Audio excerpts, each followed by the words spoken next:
यहाँ हेर्नुहोस् त, यहाँ के लेखिएको छ, यहाँ ग्यास्ट्रिकको पानी पाइन्छ। यो कहाँ हो भन्दाखेरि चाहिँ हाम्रो मानेबुङ देन्ताम क्षेत्रको मिडल साङ्खु वार्ड। अन्त यहाँनिर चाहिँ साँच्चै भन्नु भने साँच्ची नै ग्यास्ट्रिकको पानी पाइन्छ। यो हाम्रो गेजिङ जिल्लाको मानेबुङ देन्ताम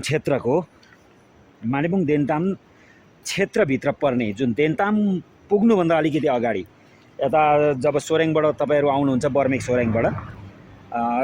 सोरेङबाट बर्मेक हुँदै जब आउनुहुन्छ, हिगाउँ पुगेर त्यहाँबाट खान्डु भएर अलिक अगाडि आउँदाखेरि गुराँसे भन्ने जग्गामा तपाईँले यो देख्न सक्नुहुन्छ, यो पाउन सक्नुहुन्छ।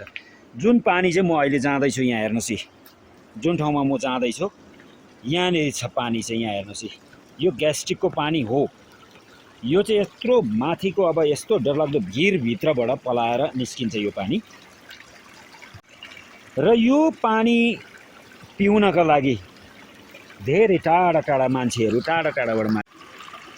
र यो पानी पिउनका लागि धेरै टाढा टाढाबाट धेरैजना महानुभावहरू आउनुहुन्छ है यो पानी पिउनको लागि। यति स्वच्छ, यति शीतल, यति सफा पानी यो भित्रबाट, यो धेरै भित्रबाट निस्किन्छ। अनि तपाईँहरूलाई एउटा जानकारी, यो पानी जर्किनतिर या त कुनै तामाको भाँडातिर भरेर मान्छेले धेरैजनाले लानुहुन्छ। र यहाँको समितिले यो ठाउँहरू पनि एकदम स्वच्छ राखेको छ, सफा राखेको छ।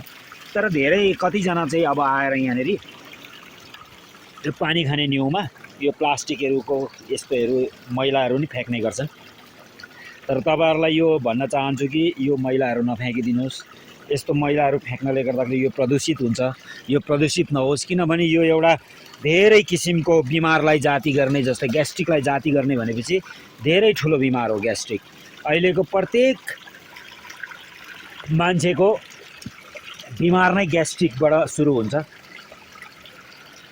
अल्सर, त्यहाँदेखि क्यान्सर, यही ग्यास्ट्रिकबाट हुने गर्छ। अन्त त्यसले गर्दाखेरि ग्यास्ट्रिक एकदम नराम्रो बिमार हो र त्यसलाई जाति गर्ने एउटा औषधीय गुण बोकेको पानी। अब हुनु त कहाँसम्म अब सत्य छ त्यो पनि अब तर जे भए पनि यो एउटा औषधीय गुण भएको पानी हो, धेरैजनाले बताएका छन् हैन। अनि त्यसले गर्दाखेरि हामी धेरैवटा कुरा नगरौँ है। तपाईहरु यदि यो ठाउँमा आइपुग्नु भयो भनेदेखि यो पानी पिएर जानुहोस्। एकदमै तपाईहरुले ट्राई गर्नुहोस् हैन, आउनुहोस्। धेरैजना जाति भएको मैले भन्दैछु, धेरैजना जाति भएको कुरा छ। धेरैजनाले भन्नुभएको छ मेरो ग्यास्ट्रिक जाति भयो यहाँको पानी खाँदाखेरि भनेर। र तपाईहरु आउनुहोस्। लोकेसन यही हो, मैले तपाईहरुलाई देखाइहालेँ। तपाईहरु आउनुहोस्, यो पानी पिउनुहोस्। अन्त तपाईहरु ट्राई गर्नुहोस्। किन हैन, कति ठाउँ गएर बिमारी टेस्ट गराउँदाखेरि हुन्छ भनेदेखि यति पानी खाएर जाति हुन्छ भनेदेखि किन दुनियाँभरिको उयो लफडा गरी बस्नु। तपाईहरु आउनुहोस् हैन, ट्राई गर्नुहोस्, अन्त जाति हुनुहोस् भन्छु म। धन्यवाद।